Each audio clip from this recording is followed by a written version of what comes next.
par exemple ici, par exemple, si je viens sur ici, je vais vous montrer comment j'envoie ce modèle sur robot.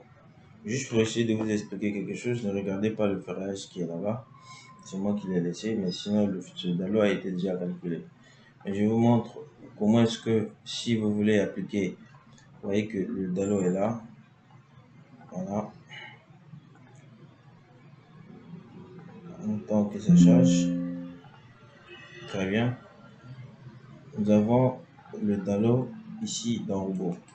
Maintenant, ici, nous avons un sens de circulation qui est ce sens ici. Ici, c'est un dalo de deux voies. Alors, nous avons trois ouvertures et notre dalo, il est là. Il y a un remblai contre les pieds droits et contre les voiles de mur ici. Donc, ça roule comme ça. Maintenant, si nous voulons appliquer le charge, par exemple linéaire roulable, vous allez commencer par créer votre catalogue. Vous créez d'abord votre catalogue que vous pouvez utiliser. Par exemple, moi je cherche à créer le catalogue. Par exemple, je viens ici sur catalogue. Je vais prendre le catalogue des charges par convoi. Je vais créer par exemple un catalogue que je vais appeler Dalo. Ok, et je vais appeler Dalo. Bon, le reste là me demande de décrire. Unité des forces, je vais mettre kilonewton. J'aime bien ça. Je peux créer et je peux mettre ça comme calque par défaut. Ok, je fais enregistrer. J'ai créé le propre truc. Maintenant, comment faire pour charger? Par exemple, si c'est le système, par exemple le système BC, je vais venir ici sur autre charge, je dis les charges roulantes. Très bien. Déjà, pour définir une charge, il faut connaître d'abord c'est quoi cette charge. Je vous ai dit que le système BC, on va parler avec notre... Ici, le système BC, c'est un système qui est composé... En fait, quand on dit système, il faut savoir quels sont les nombres des essieux, parce que c'est très important, qui constituent ce système. Ici, c'est la note de calcul, ou bien c'est pour nous permettre de déterminer les charges sur un pont. Mais nous allons l'utiliser sur un pont 4 qu'on appelle carrément le dalo.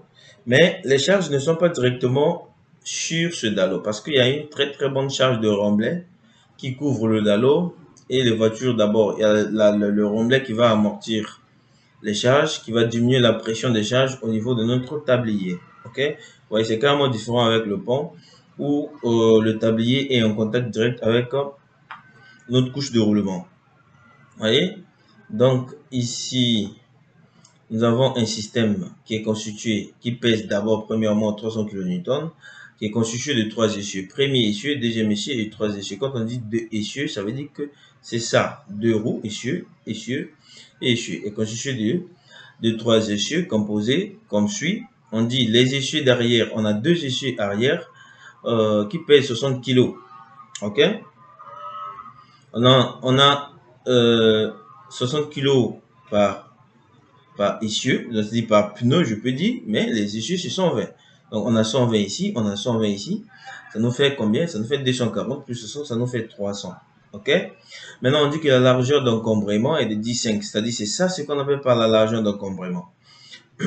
Donc, cette largeur d'encombrement est de 10,5. Maintenant, la largeur est de 2,5. Vous voyez que la largeur ici, c'est 2,5. Quand tu montes ça ici, tu as 0,25, tu as ça, tu as ça. Donc ici, quand tu commences de là, l'axe ici jusqu'à l'axe ici, ça te fait 2,5. Maintenant, la vue en plan des camions montre quoi? Montre que chaque essieu est composé de deux roues. C'est pour ça que je vous ai dit qu'une roue arrière fait 60 kg. Muni de pneumatique. Ok, on s'en fout. Leur surface d'impact est carrée. Ok, c'est pour ça que vous voyez que la surface d'impact est carrée. Donc, c'est considéré comme une charge surfacique. C'est pour ça qu'ils ont donné la surface ici.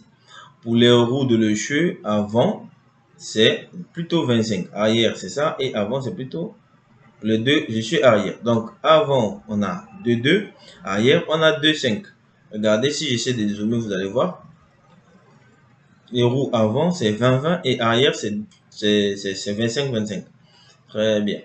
Maintenant, ce système-là, ce système BC est multiplié par le coefficient BC qui dépend en fait de la classe du pont ou bien du nombre de fils.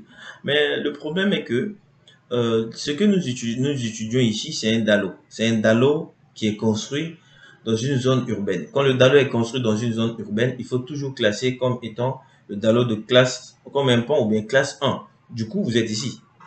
Voilà. Quand vous êtes ici, maintenant, ici, c'est le nombre de fils disposés. Par exemple, si on a 2 fils disposés, on a 1.1.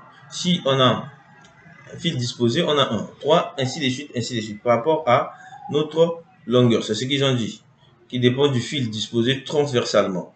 Nous, transversalement, sur le système BC, nous avons 2 fils ici. Donc, nous sommes ici. Donc, le système BC, qui est de 300 kN, sera multiplié par 1.1. OK? Quand il est multiplié par 1.1, ça nous donne le BC corrigé. Vous voyez?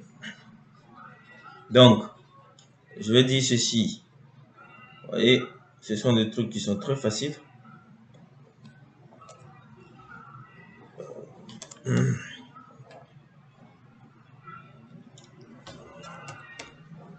Voilà. On a le grand BC, OK, qui sera corrigé fois petit BC. Donc, on a 300 multiplié par 1.1. Je crois que ça nous donne 3,30. Je prends calculatrice.